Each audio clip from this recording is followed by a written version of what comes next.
Good evening, everybody. Welcome and a very happy Halloween to everybody. Welcome to the Halloween special edition. I can hardly see a thing wearing this, but I was told by my wife and my kids I should wear this. So I'm going to wear this for at least the first 30 seconds of this show.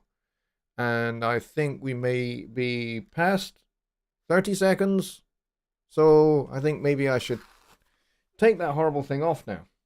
There we go. Ugh. Right, I can actually see now. And I could hardly breathe. It's got like little nostril holes here, but they're like so small you can hardly breathe out of them. But anyway. Hello, happy Halloween. Hope everyone's doing well. For me, it is a whole hour earlier than I would normally do the show. And I actually, to be honest, I totally forgot all about. I mean, I was aware that it was affecting us here, but I hadn't really thought in terms of how it was going to affect the show. I had totally forgotten I needed to do the show a whole hour ahead of time. So I was just like, oh, of course. If it's 6 p.m. Central in the United States, with the hour difference, it's going to be 11 p.m. here. So it's a whole hour earlier. It hadn't really occurred to me. And my wife said, hey, shouldn't you be doing your show kind of at 11 instead of midnight? I was like, oh, yeah, I should. So anyway, here we are. So I don't know how many people we have. I haven't actually looked. We've only got 6 people. So I'm going to extend this show a wee bit longer than we normally would. And we'll just, hopefully we'll get a few more people in here than we have right now. Otherwise, this is going to be a really, really short Halloween special, which would be a bit of an anticlimax. So I have put posts out all over Facebook on all the groups, but if you that are in the groups would be so kind as to just go give everybody a wee nudge and let them know that the show has actually started. I know I kind of said, hey, show will be starting at 7 p.m. instead of 6 p.m. But then I was just like, no, my wife said, hang on, you should be doing it at 11, not midnight. So here we are. So we may not get quite so many people in to start with. We may have to wait until all the regulars start coming in. But it would be nice if we could get to like over 25 would be nice. The last couple of shows, we've kind of been a little bit low on numbers, so it'd be nice if we could get back up to where we normally sit, which is around about 25, 26. With a view to hopefully going over 30 a lot more regularly, and then hopefully getting towards 50 people in here would be cool.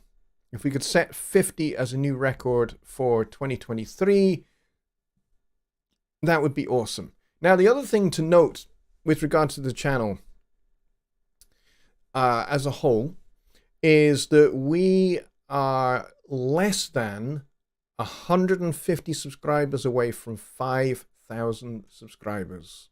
So before the end of 2022, I want to get past 5,000 subscribers. So I'm going to need your help. to do that, to achieve that. So please share my videos, share the channel, get the word out there as to what I do here on this channel. You know, my Studio One 6 series, and there is going to be a Notion Mobile series as well. I'm working on that currently. So that will be coming out. I don't know, you know, how popular that's going to be, but it's going to be pretty cool. I really like the new version of Notion Mobile. It's a complete rewrite of the old Notion iOS app that's been around for years. And we finally got to a place where we can redesign it, completely rewrite it from the ground up. And so it's very exciting, and it's written on the Studio One codebase, which is something new. Notion has never really been written on the Studio One codebase before. So this is very exciting. So I am going to be doing a Notion Mobile series for those that are interested in beginning to get into writing notation.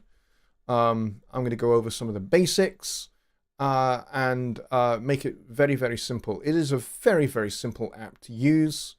Most things are just like Studio One, incredibly intuitive. So even if you've never really gotten into notation before, you can get started with notation in Notion Mobile. The cool thing about Notion Mobile is that it's entirely cross-platform. The original iOS device, app, I should say, was for only iPhone and iPad. Didn't work on anything else. So, but you could send scores from the iOS app to Notion 6. But now you can install Notion Mobile on Mac, on PC, on iOS devices, and on Android devices as well, and on Chromebooks. It will work on Chromebooks as well. You just got to make sure that you have Google Play installed on the Google Play app installed on your device. So if you're on an Android device or on a Chromebook, you got to have the Google Play app downloaded and installed on that device. Otherwise, Notion Mobile will not work. But it'll work on all of those devices. So let's go see who is here. Billy Morgan was the very first one in the door. He was really, really early. Followed by my good friend Rich at My Personas, and Paul Morgan is also here. Keith Chadwick, I don't know if he's still here now, but he certainly was. He was in early. Burlap Studios, I don't know if he came back. He kind of said, oh, I'll see you in about an hour then. So I think, you know, our low numbers just at the minute, hopefully will pick up. And so we're going to extend the show to accommodate folks that might have seen my original statement, and we'll come back. And Carl Traduziak is here. Bob's New York is here as well. Don Oliver's here. Dwayne is here as well. And who else is here? Mike at Music to Motion is here. And I think that's all we have in the chat right now. Billy Morgan says stupid time change next week. Yes, that's right. So next weekend, the USA will fall back as well, and normality will be restored. So I think I will be going back to, for me, it will be starting again at midnight. It's weird how every year I have to do one show at 11 p.m. and I do a Wednesday show at 11 p.m. as well. So, but for you guys, it doesn't change. It's always 6 p.m. It just changes for me just for 1 week, and then everything's back to normal again because you guys, your clocks go back. And so everything evens out again. So, this week is an unusual week, and I guess I just need to remember that every year. And I've been doing this for long enough that I should remember this every year, but I don't know why I don't. Anyways, for those of you that are here, please hit that like button down there. And if you are not subscribed and you're just watching and you haven't subscribed yet, please hit the subscribe button and the notification bell as well so you don't miss a thing, including the Notion Mobile series that I've talked about as well. My good friend Chris Swaffer has done a very, very, very good series on the features of Notion Mobile, and also some tips and tricks for writing for guitar and things like that in Notion Mobile. Chris actually lives not very far away from me, so I see him like all the time. We have a weekly weekly meeting, but we also meet up in person a lot as well. And he's the product manager for Notion. So it's very, very cool. All right, so anybody got any questions? Just Bob says he's taking a quick break to say hi to everybody. Bob, I'm very glad you're here. We were talking a wee bit before show started, so I'm glad you're here. Glad you're able to take a break and catch the show, which is very cool. Dwayne says, I slapped the like button on my way in because JL always has a good show. Well, that's very kind that you would say that I always have a good show. Sometimes I don't. Sometimes I have a bit of a disaster. Sometimes things go wrong. There was a show a few weeks back where things did go wrong and I ended up having to pull the show. So if you're wondering why there's a gap in the playlist of a week, that's why, because I took the show down because it did go a wee bit awry. And so, yeah, I didn't want that to happen. All right, so let's see. Well, that isn't special. What isn't special? I'm always special.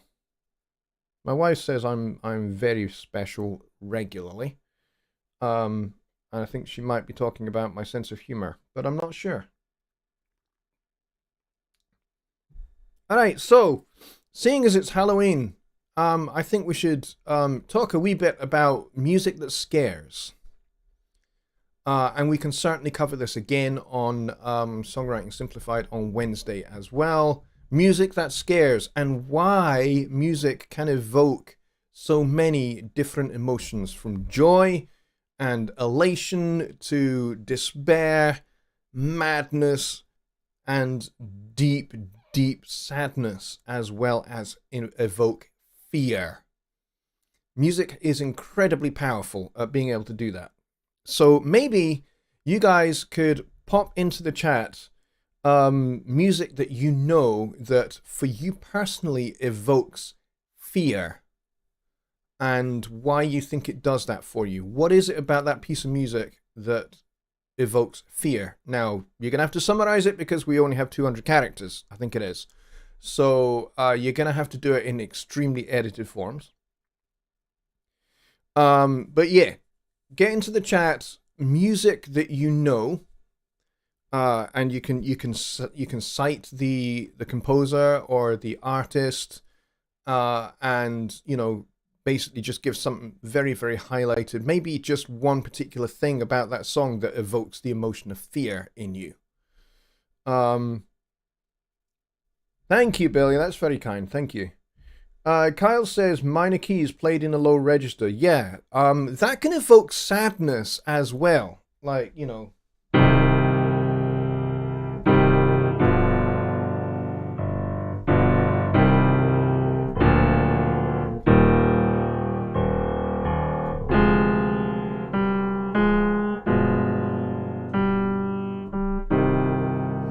so that's more sadness than it is fear. Just Bob says most of Karl Orff Camino Burana opera is intense and haunting. Yes, it most certainly is. That's why you have your own bus. Yes, red bus. Yeah, that's a really good example, Bob. I like that. Yeah, please do, folks, keep your examples of music that you evokes fear for you. And maybe put in like a wee line about what it is about that piece of music that really evokes that emotion for you. Now, for me, I would say there are aspects of the Jaws score by John Williams that evokes fear. Now, obviously, this whole thing.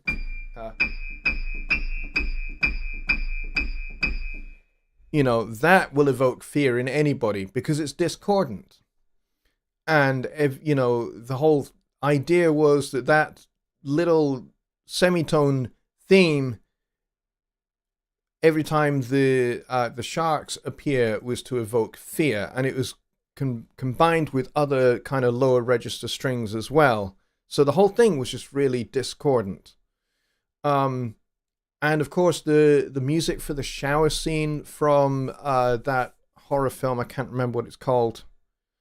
Classic horror film, where you have all of that as well. And so discordant music for me personally evokes a sense of fear. And diminished chords, and I'm not talking half diminished chords like because that is really a passing chord to chord 5 to chord 1 in a minor key. So that really doesn't evoke fear for me. For me, music that has lots of fully diminished chords, and this is where you stack up minor thirds. So if I was to play a D, F, then another minor third above that is going to be an A, then the next one's going to be a B. So for me, this chord, especially if you move it in parallel,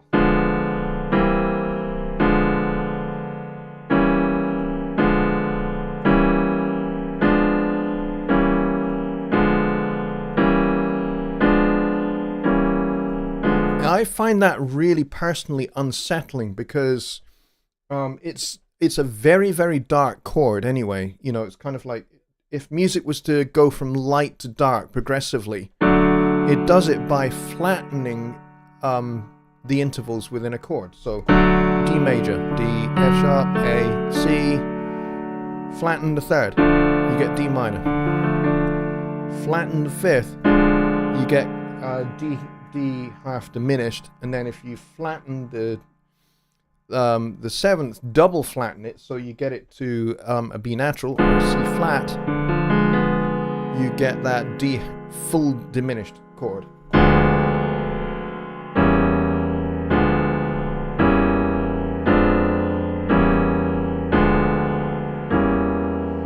And for me, I personally find that really unsettling, and that does evoke fear, especially if it's combined with really chromatic melody where the relationships between the notes never ever resolves.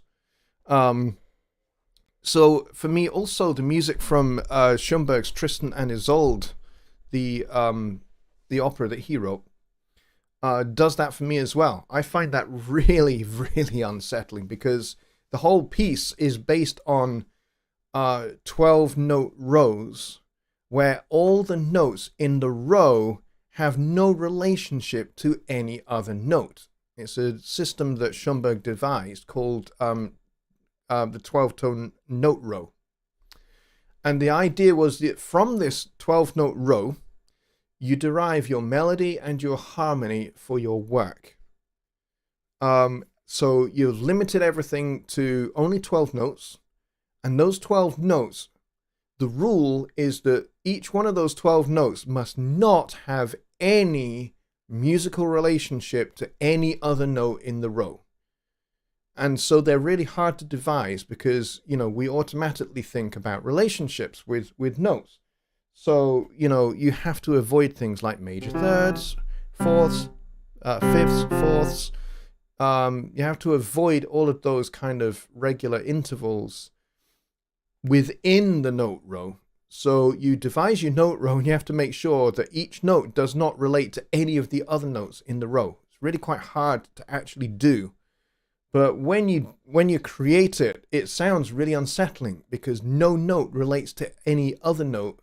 And then if you're using that to derive chords as well as melody, so you're treating it modally, the music is very, very, very troubling.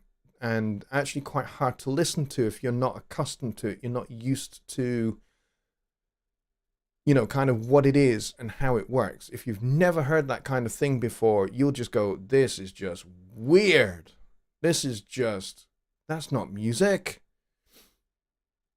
You know, it in the same way, kind of like from that period where Schoenberg was developing these 12-note rose systems, you also had poets who were developing systems of writing poetry and writing songs where the words were chosen for the sound of the word and not how it relates to another word. So entire poems were written where the words themselves did not relate to each other at all. They had no relationship, but they were chosen for the particular sound that that word had, and maybe an emotion or a memory or something like that, or an image that that particular word evokes. And so you put that with Schoenberg's work and Schoenberg's 12-note rose system, and you get some very, very interesting songs and some very, very interesting music that maybe to most people is going to sound very, very weird. And that is a very fine example of music to me that evokes fear, and which is why atonal music, music that has no tonal basis, is used a lot in horror films, because it unsettles you and prepares you for what you're about to see. So when you hear really, really unsettling music in a horror film, it's because you are being emotionally and mentally prepared for what you're about to see visually that is going to scare the pants off you. So you are being manipulated from every possible media angle when you're watching a horror film. So music for horror is brilliant. I love the music for horror films. I don't like horror films. I don't watch them. But I tend to get the scores, or I get the orchestral score on a CD or a download or something like that, to listen to the music, because the music is brilliant. How these horror film composers don't get Oscars, I will never know, because some of them are truly Oscar-worthy compositions. All right, let's go see what else we got in the chat, because you guys are talking a lot. Psycho, that was the film I was thinking of. Thank you. 2 notes to invoke a fear. The coming of Bruce the Great White Shark. Yes. Let's see, what else do we have? The intro to the movie Arrival is fearsome to me. Yes. And I would also say, speaking of films, Final Destination. Has any of you guys seen that film, Final Destination? I saw the first film and thought it was fantastic. Really terrific film. Because it was really creative, really imaginative, and the way they used reflections in mirrors and windows and things like that to foreshadow something that was about to happen. But they also did it orally as well, hourly. You knew that one of the characters was going to die because a John Denver song would be in the score. And you would see the foreshadowing of how this person is about to die in a reflection somewhere. And then you would see the actual death take place. I thought, wow, this is a brilliant, brilliant film. I didn't see I think they made 2 sequels of it. So you had Final Destination 2 and 3. I didn't see the other ones. And to be honest, I was told by friends of mine that did see all 3. They said that the 2 sequels were pretty poor compared to the original, unfortunately. But yes, it was a brilliant, brilliant film, and the use of John Denver's music to invoke not only a portent of something that was to happen, but also evoke fear of what's going to happen was really, really clever. And poor John Denver, because his music is now forever associated with that. Just Bob says, how does the 4 cycle per second frequency or hertz affects a person to evoke fear? It's used in many horror films. That is a question I don't know the answer to. 4 cycles per second is actually way below the threshold of human hearing. You'll never hear it. Not even an elephant will hear it. But frequencies that are lower than your ears can hear can still be felt because it still moves the air column. So you will still feel that sound wave coming at you and hitting you. You'll feel it. This is why, actually, really interesting that you should raise this. There are some church pipe organs that have a 64-foot long reed pipe. And they are incredibly low pitched. They are pretty much right at the bottom end of the threshold of human hearing, like in that 20 cycles per second area, 20 to 30 cycles per second area. And when you play those notes, and they are usually those are usually played by the pedals, and you just open the stop for those 64-foot reed pipes, and it's usually 2 stops, and you just pull both of those out full, so that the full air from the instrument when you press the pedal is going through those pipes and is being passed over these massive reeds that are inside these pipes. And the notes are felt. You don't necessarily hear them, but you feel them, and it feels like the whole of your insides is shaking.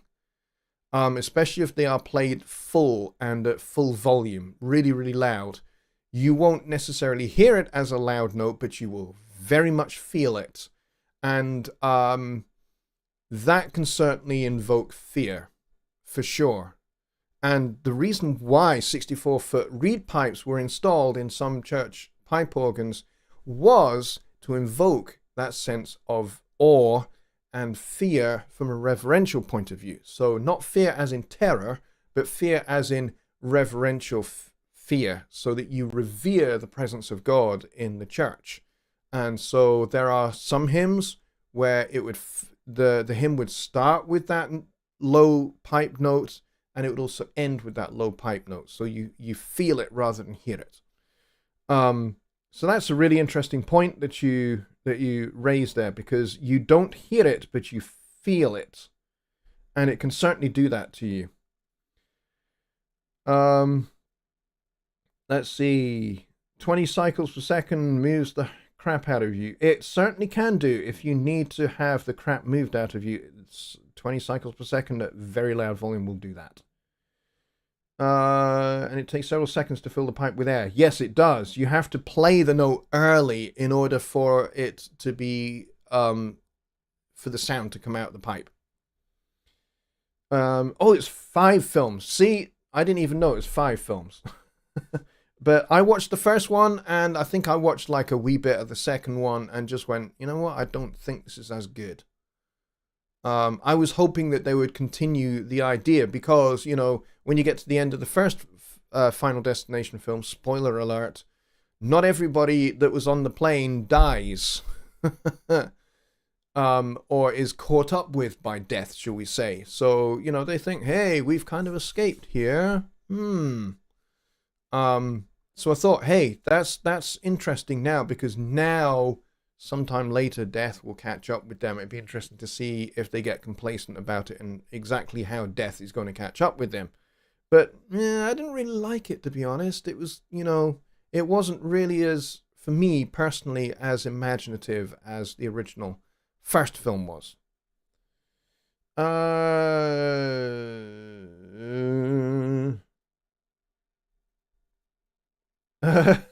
Kyle says 60 hertz hum scares the bejesus out of me. And a bit of smoke. Yes, that will happen if you plug yourself into an ungrounded earth socket. So I would be careful of doing that. Always sounds best before it blows up in smoke. Yes, for sure. All right, keep the suggestions coming, folks. Music that scares you, and what about that music that scares you? What is it about that music that scares you? I'm really looking forward to what you guys have got to say about this.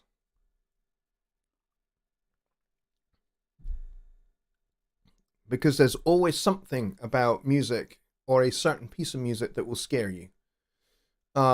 It might be that I mean, I think if we were to go back a few hundred years to the 1820s, the late 18 teens, Beethoven's 1812 overture was written to celebrate a great victory by Napoleon in 1812. And by this point that Beethoven writes this work, he is already profoundly deaf. He cannot hear a thing.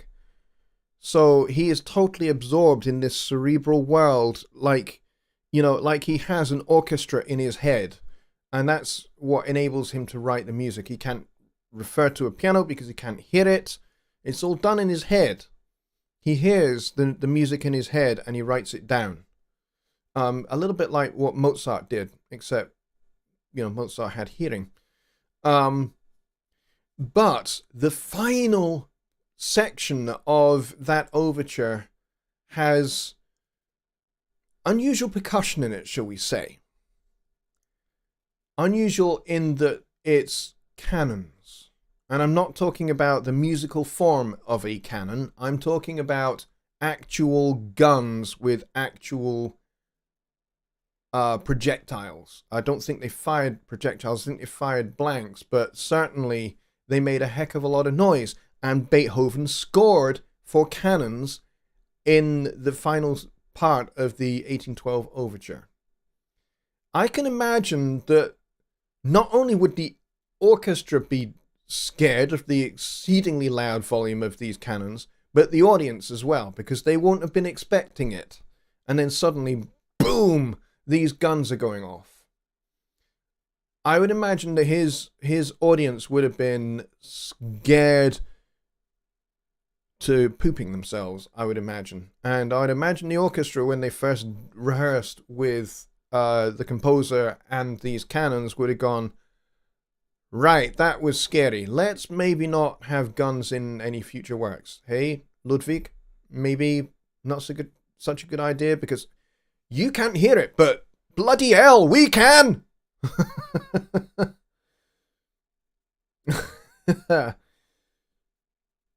John Hawk says, Black Sabbath was very scary to me as a teenager. I couldn't listen to more than one or two songs. Kyle says, Wicked Witch of the West theme from Wizard of Oz. Can you picture her flying on a broom coming to get you? Yes, that's a really good example. I like that.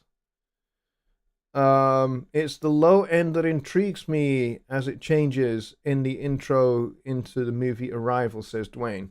I don't think I've ever seen Arrival, actually, as it goes.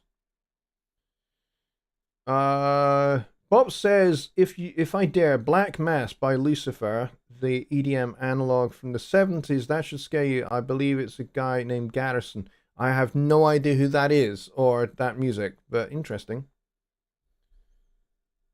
Mike says, I listened to a version of that with a digital recording of cannons in it on a system with 18-inch subwoofers. It was amazingly loud. Yes, and I bet you would feel it as well as hear it, which would probably add to your emotional response to the music, for sure. And even if you go further back in history, back before Beethoven was born, when Mozart was just a kid of about 6 or 7 years old, maybe a little younger, Handel, the George Frederick Handel, the English composer of Austrian descent, he wrote a piece of music, a suite of music, which was designed and specially composed to accompany a specifically designed fireworks display. It was called Music for Fireworks. I can imagine that might have evoked similar kind of emotions amongst his audience as well.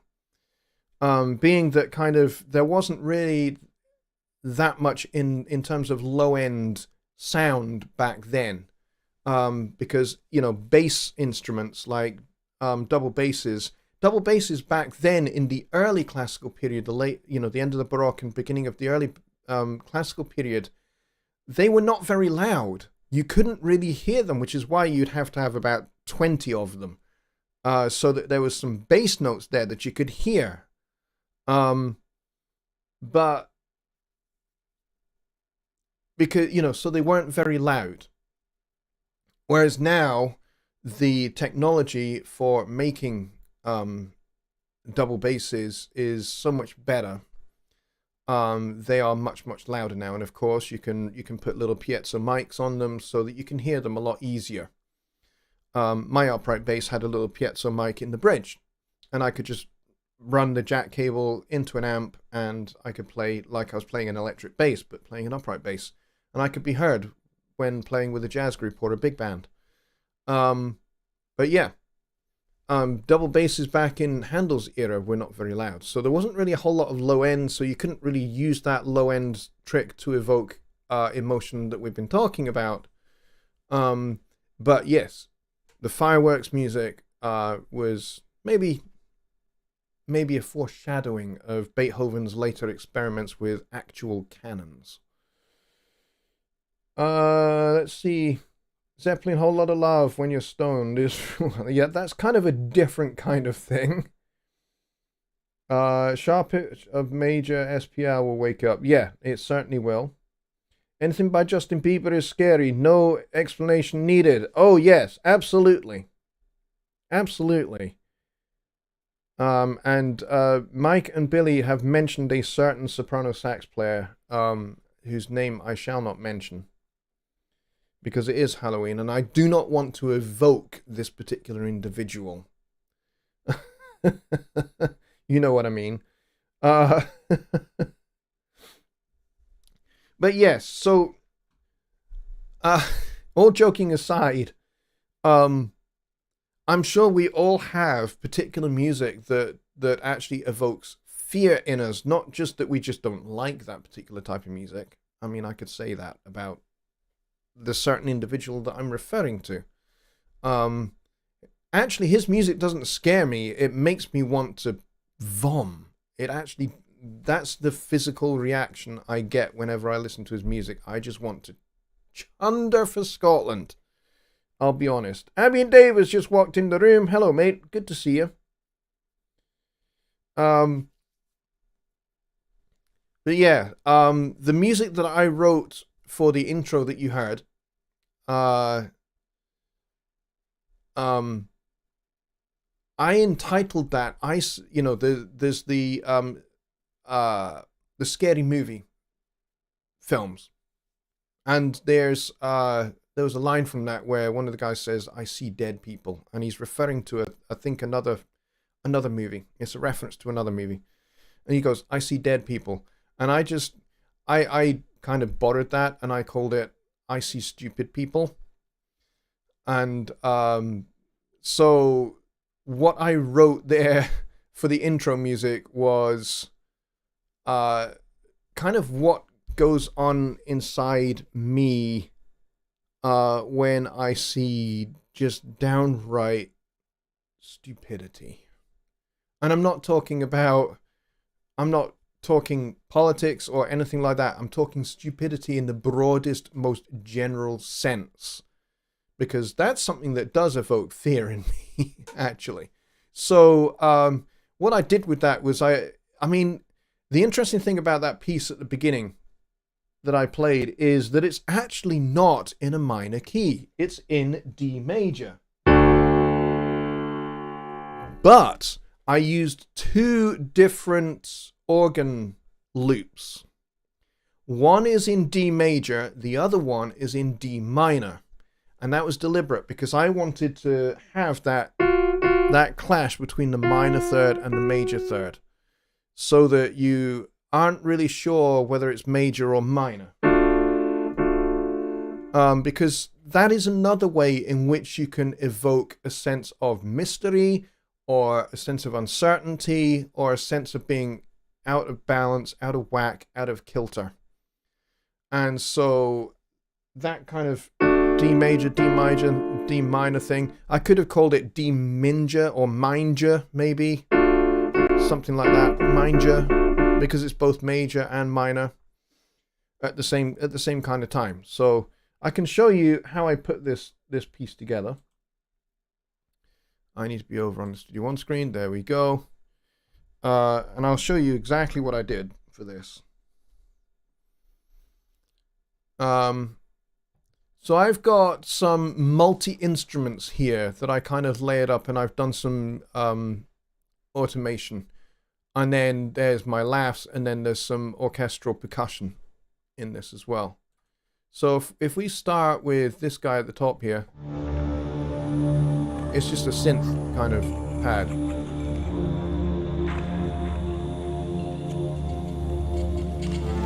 With some weird kind of sounds kind of built into it.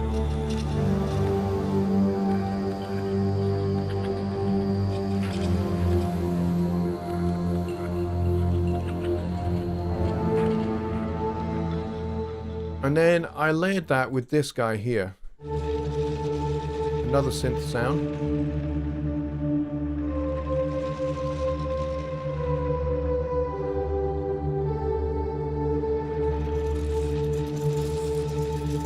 Put those together.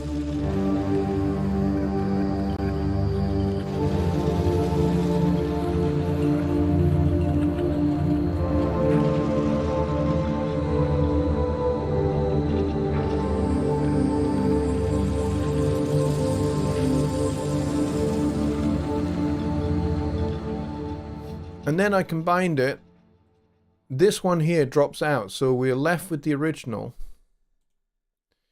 And then this guy comes in.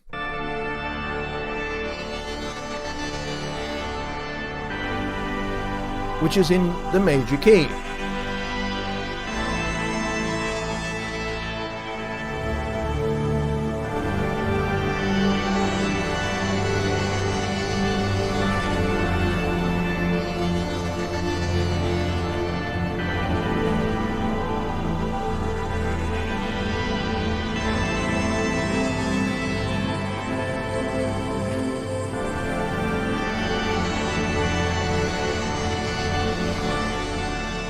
And then when we get to this point, we're left with two different organ parts.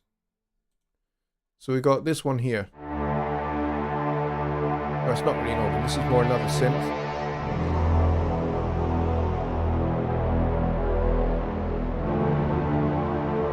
Which is minor. So we got minor in this part and major in this part.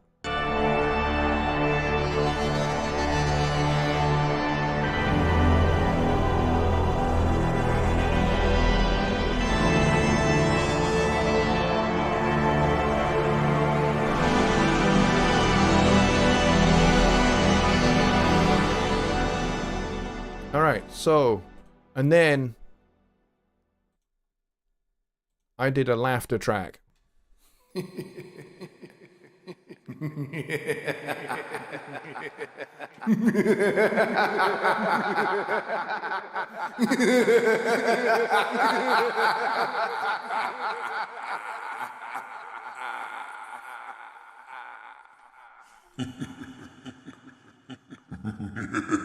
This is the same thing, just pitched down.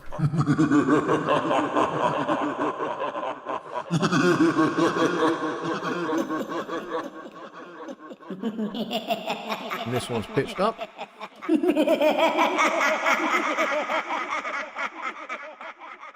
But then I've got all sorts of percussion in here as well. So if I just solo up these percussion tracks.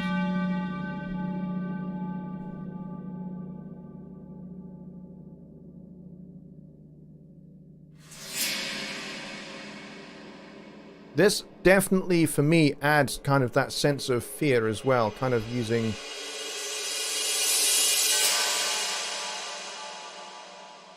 using different kind of effects on a gong, like a bow and that kind of thing.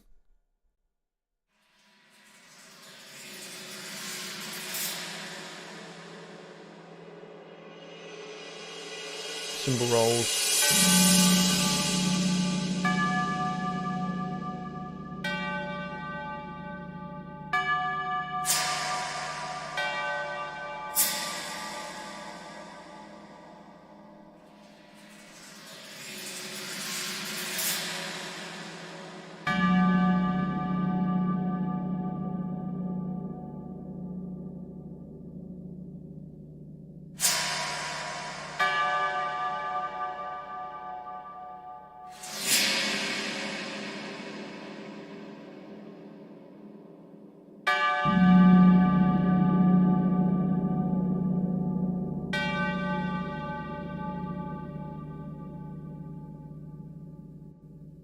And then for effects, let's go to the effects here.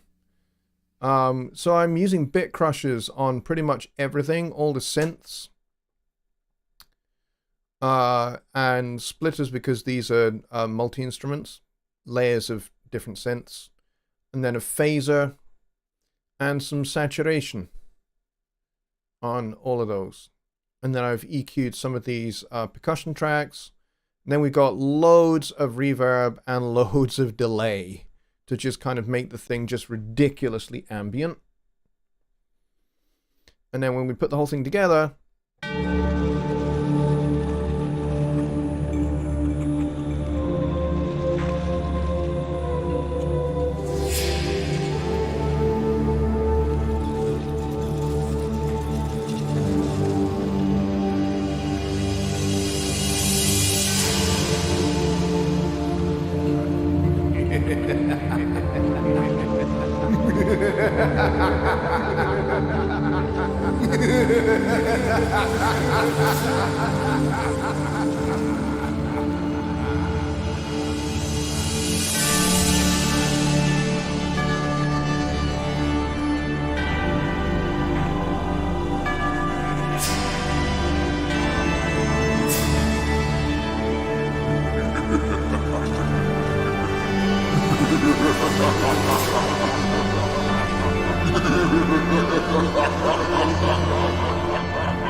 Alright, so I think you get the idea. I'll play this again all the way through at the end of the show.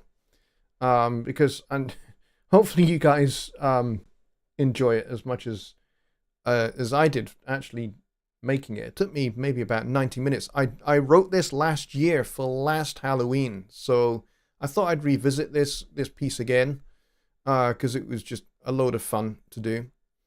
And making the multi-instruments was really fun as well. It's actually really, really easy. Just, drag instruments in one on top of the other and try different presets out and find something that you like and combine it with different effects and just go to town and create something that's unique and different. And that's all I went for. I wasn't really choosing specific sounds to blend with other specific sounds that I already had in mind. This was more kind of like just layering things up and going, oh, that sounds cool. Oh, let's add this. Oh, that sounds cool.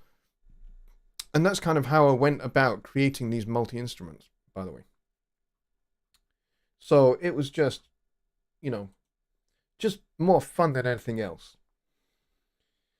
Gary Smith is here. Hello, Gary. Good to see you. Welcome to this Halloween special. Normally, we kind of talk about most things, but because it's Halloween weekend, we're kind of talking what scares you, what music kind of scares you. But I'm glad you're here. He says, does anyone have any suggestions if someone makes hip-hop, where to start with Studio One? Now, Studio One is cool for pretty much every genre that there is. You can make jazz music in here. I do that a lot. You can make orchestral music. I also do that quite a bit because I do I score for films for students, film students, for Edinburgh University. It's one of the side gigs that I have. So I write music for their little 4 or 5 minute films that they have to make for their final submissions. And so that's just one of the side gigs that I do. I don't charge the students for it, but I do it because it's fun and it helps them. And yeah, it's good fun. So I have maybe 4, 5, 6 different students every year that I work with, and they're all completely different students. I don't tend to work with the same students again. But yeah, so I use orchestral sounds and some synth sounds and things like that for that. But yeah, and you can make rock music, you can make industrial music. I know of at least one person in the Studio One community that makes industrial music using Studio One. So you can pretty much do any style of music in Studio One, so long as you know what you're doing in that style of music, in that genre. If you are familiar with the ingredients for making music in hip-hop, then you can use those same ingredients in Studio One. Just like you might do it in Cubase or Pro Tools or Reaper or any other, or Logic or any other DAW. That said, there is a good amount of electronica in terms of sounds in Studio One that's just already there, which is good. And there's also there's loops and samples that you can get from PreSonus, made by a company called MVP Loops. They're a very cool organization, and they, hip hop is their kind of thing. So they have released a whole bunch of things in the PreSonus shop called MVP Loops. There's one called Atomic Fuel. There's one called Harlem 72. There's one called Mainstreams, which I think is free, that you can just get pretty easily. And then there's Loops and Kits, which have got all sorts of kind of loops in them. We can maybe just play one of these right now. I might have to turn the limiter off for this. That's kind of one of those arpeggios. There's I'm pretty sure that there are full mixes out here. I'm looking in the wrong folder. Here we go.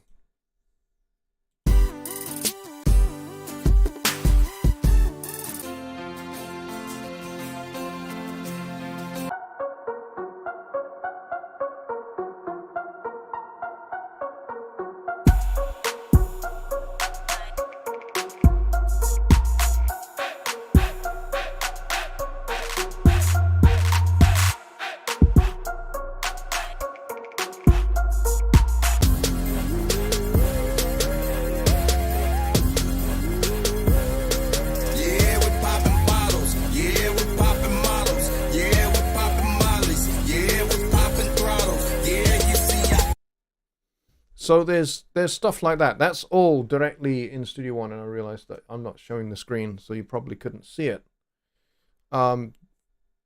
This comes from the MVP Loops and Kits, which comes with Studio One, and that was the F minor groove, and there's some vocal. Yeah, we're popping bottles. Yeah, we're popping models. Yeah, we're popping mollies. Yeah, we're popping throttles. Yeah, you see, No. Swag on overload, boy. Swag on overload, Swag on overload. Swag on overload, boy.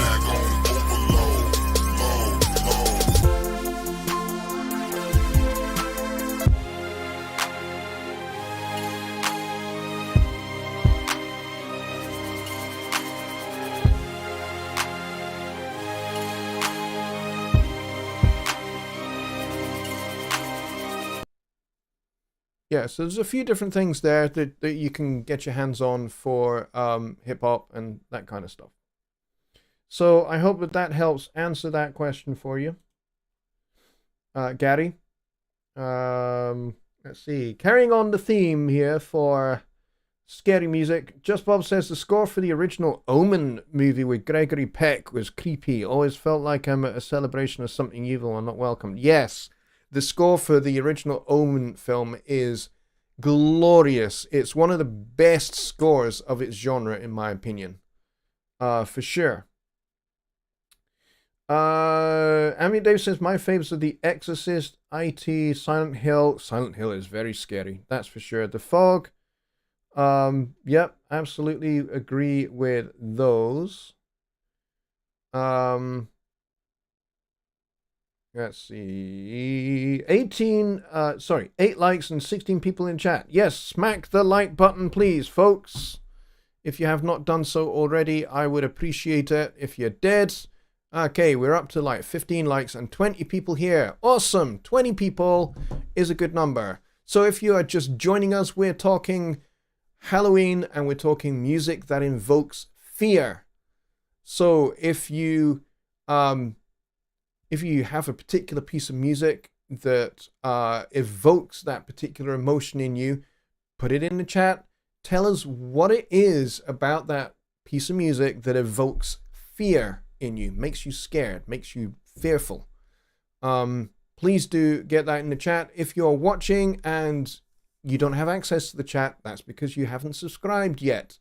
Please do hit the subscribe button down there and the notification bell so you don't miss a thing of any videos and live streams that come up on this channel in the future. And I do 2 shows a week. I do one on a Sunday night, which is Sunday Night Live, which you're watching now. And I also do Songwriting Simplified on Wednesdays. Most of the time that is over on the Jonny Gibe channel. I was about to say the Home Studio Trainer channel, but that channel is no longer a thing anymore, sadly. But Jonny Gibe, my good friend and partner in crime, who I have known for nearly 10 years now, he and I do a Wednesday night Songwriting Simplified show, which is where we talk all about songwriting, composing, arranging, and we dabble in a little bit of music theory. So we do that on a Wednesday at 6 p.m. Central Time, and it's usually over on his channel. But Jonny's been recently taking a little bit of time out to be with his family as his family go through some very difficult times.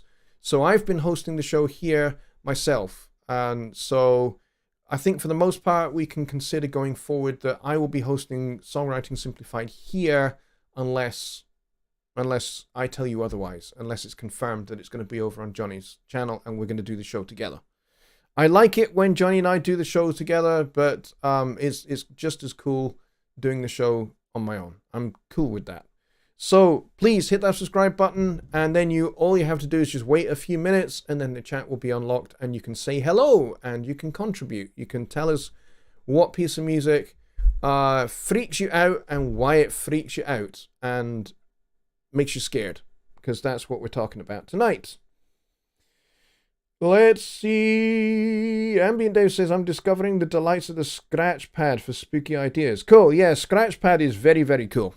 I like scratch pads. They were a great idea. And essentially the reason why scratch pads exist is because, you know, when people write their music, they tend to kind of go, this is a really good idea, but maybe I'm not quite sure it fits 100%, but I don't want to delete it. So they move it all the way down the timeline to like way out of the way. And because people were doing this in Studio One version 2 all the time, we kind of developed this idea, well, why don't we just make some way in which they can access that music down the bottom really, really easily? And so we created Scratchpad. Scratchpad, when you look at it, it looks like it's a brand new timeline. A timeline in parallel, you would think, because it has a bar 1, so therefore it must start at bar 1. Actually, it actually exists way down the end of the timeline. You just don't see it. But that's essentially where all that information is, which is why if you change the mix in the scratch pad with the faders, it will affect the mix of the main song. Because it's one timeline. There is only one timeline in Studio One. Scratch pads are just basically sections that if you have multiple scratch pads open, they are just sections further down, way out of the way in the timeline. And I'm watching myself on the replay doing this. It's weird. So I'm going to stop. But it is very cool. Bobby B says, my bills is what makes me scared. Yeah, that will definitely do it for you.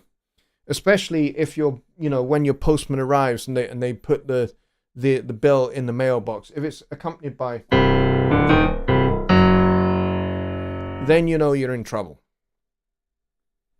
And actually, you should be really kind of terrified if the postman has gone to all that trouble to bring a piano, park it in your driveway and play, and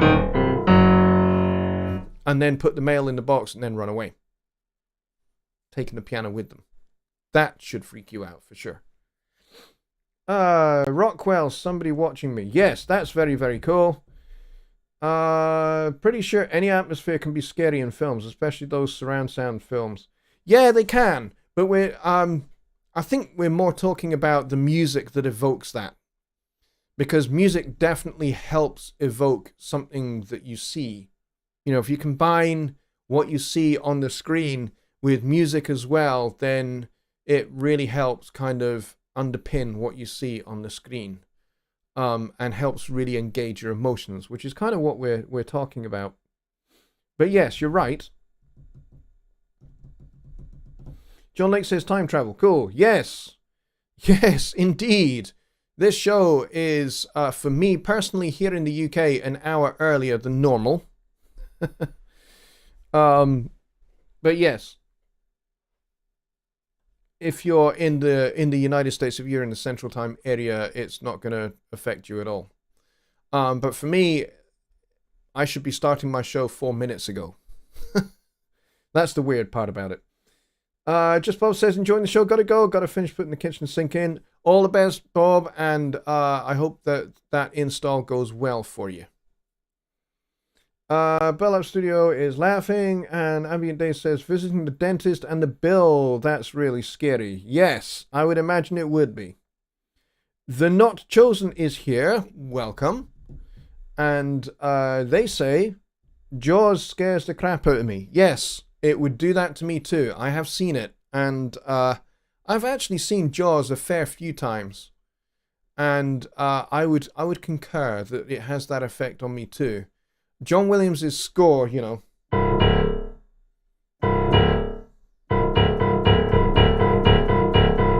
Just those two notes. I mean, my gosh, how much can you make out of just two notes and evoke something that is utterly terrifying? It's brilliant. It's so clever the way he does that. For sure.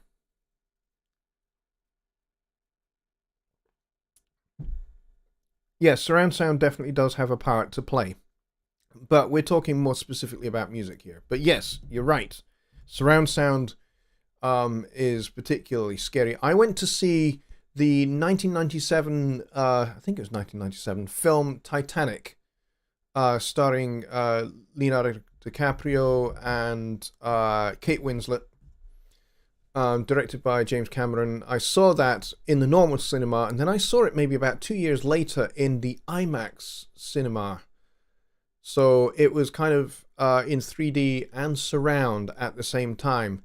That was truly a terrifying experience, especially the sinking part was terrifying, because the sounds were all around you, and you know, everything was kind of right in your face. It was a remarkable experience. And then James Horner's score for the whole film is just brilliant, especially the pieces that he wrote for the actual sinking of Titanic were very, very clever, very scary as well. He made a lot of use of dissonance, strong, almost ugly dissonances. So you had this mixed emotion. You had the terror of the ship sinking and being in the IMAX, kind of feeling like you're a part of the whole thing, but also it evoked a deep sadness as well, because you knew what was going to happen to all those people, especially, you know, little kids. So, you know, there was that combination for me personally of fear because of what was happening, and also sadness as well. Let's see. What else do we have here? Dwayne says, can you imagine any advantage using Scratchpad to slice up a long recording of several songs, as in recording a bar gig? You could do it that way. That personally is not the way I would choose to do it. The way I would choose to do it is I would maybe break the whole show up into sections using markers, using the marker track, and then you can basically send between markers to the project page, and then by doing that, in the project page, you end up with all of your songs. Then you can crossfade between each of your songs in the project page, and then you can master the whole thing as, you know, a live record, basically. That would be the way that I would do it personally. Doing it by markers and exporting between the markers and sending that to the so basically what you do is you save between those two markers. You export between those two markers, you save that, and then you bring that into the project page. And then you have all of those songs, and then you can crossfade between the two. That would be the way I would do it. Theme to the Twilight Zone. Yes, what a great piece of music. Another one would be, I don't know if any of you guys have ever seen Twin Peaks. I love the theme to Twin Peaks. It's a brilliant piece of music because it's delightfully weird. It doesn't evoke fear, but it evokes weirdness. It's very smart the way that the composer wrote that piece. Anybody else got any comments on scary music or questions? We appear to be losing viewers at quite a rate here. We were at 24 and now we're down to like 15 people. The original Halloween score is really scary. Must be the electronic synth parts. I think it's the combination actually of those elements. It's the combination of the synth and the real. James Horner is maybe the master of blending synth sounds and orchestral sounds together. I think, let me see, did he do the original Alien score? Yes, he did. I've got the score up there. I've actually got the score to the Aliens film, and the original Aliens film. I think it was James Cameron directed that as well. And it's an awesome score. It's brilliant. It's an amazing combination of orchestral and synth and loops and all sorts thrown together. It's breathtaking, and it's really, really complicated and really, really hard to perform. I'm glad I was never called to play on that film score, because I probably would not be able to manage it, because it's remarkably complex.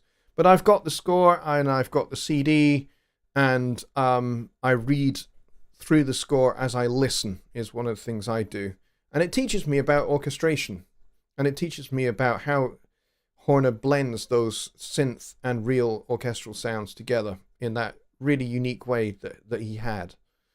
And it's just fantastic. What a great film, and what a great score that he wrote for that. Completely different to the Titanic score, which just shows his breadth of range as a composer, that he could write something like the Alien film score and Titanic, and yet still have the blend of the synth and the real.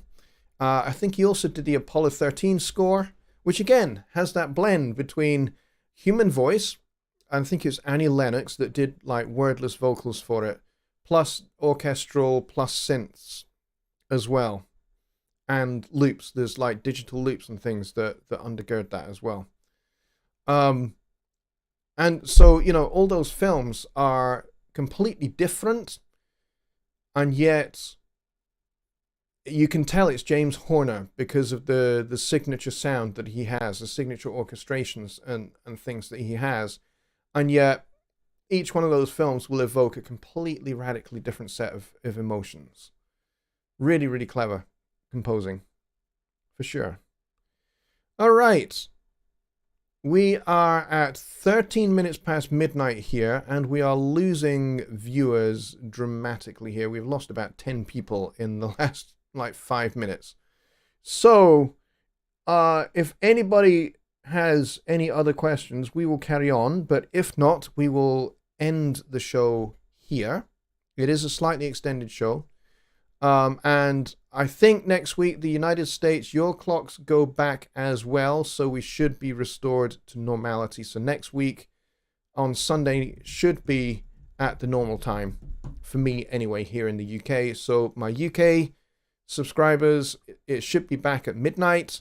US, you should have no change. It should still be 6 p.m. Central. Wednesday for Songwriting Simplified will be 11 p.m. UK, midnight Central Europe, and 6 p.m. Central in the United States.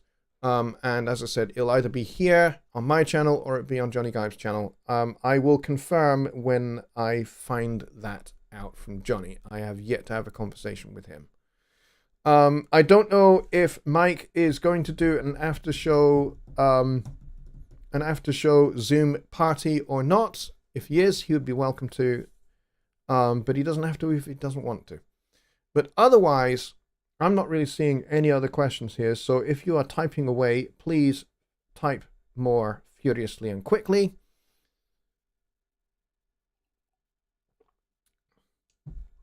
Otherwise, I inhaled my tea. That was entertaining. Hang on one second.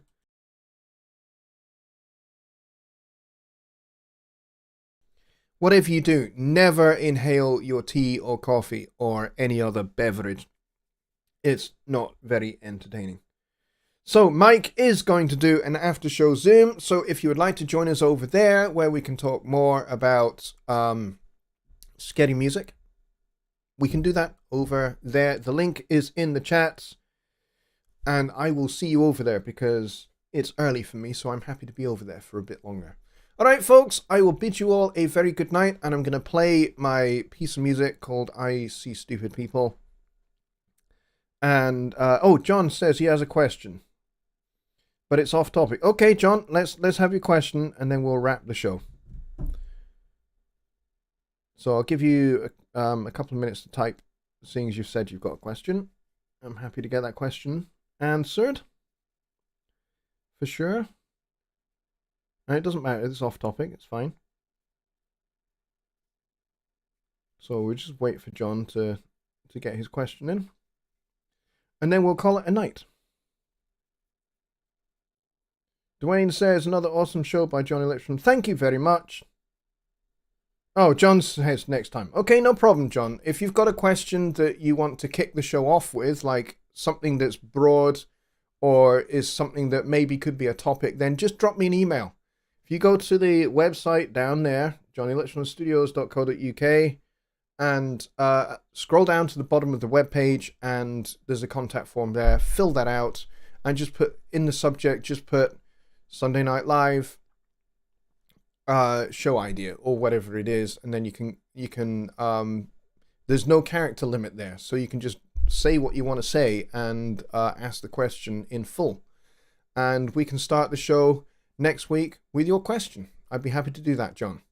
All right, otherwise I'm going to bid you all a very good night, and I will see you all on Wednesday for Songwriting Simplified. Good night, everybody.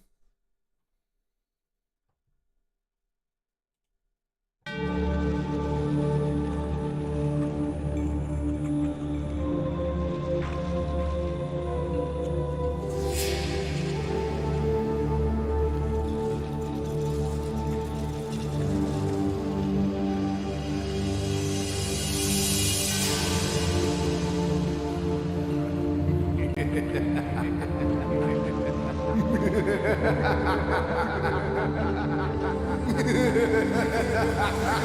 ha ha ha!